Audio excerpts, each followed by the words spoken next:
চট্টগ্রামের হাটহাজারীতে সড়ক দুর্ঘটনায় কামরুল ইসলাম নামে এক ব্যাংক কর্মকর্তার মৃত্যু হয়েছে। দুর্ঘটনায় আহত হয়েছেন আরও দুজন। বুধবার সকালে হাটহাজারীর সদর এলাকায় জমজম হাসপাতালের সামনে চট্টগ্রাম খাগড়াছড়ি সড়কে এ দুর্ঘটনা ঘটে। হাইওয়ে পুলিশ জানিয়েছে, ফটিকছড়ি থেকে চট্টগ্রামগামী সিএনজি অটোরিকশাকে বিপরীতমুখী একটি বাস ধাক্কা দেয়।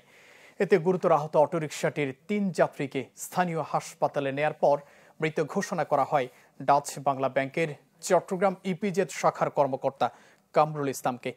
তিনি শিশু কিশোর সংগঠন চাঁদের হাটের চট্টগ্রাম জেলা কমিটিতে যুক্ত ছিলেন। তার বাড়ি ফটিকছড়ি। আহত দুজন চট্টগ্রাম মেডিকেলে চিকিৎসাধীন।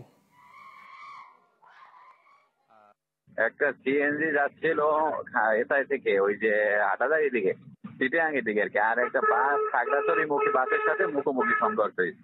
এই যে এতে মনে করেন আপনার একজন সিএনজির যে প্যাসেঞ্জার যাত্রী একজন মারা গেছে আর দুইজন হচ্ছে গিয়া চট্টগ্রাম মেডিকেলে ভর্তি আছে।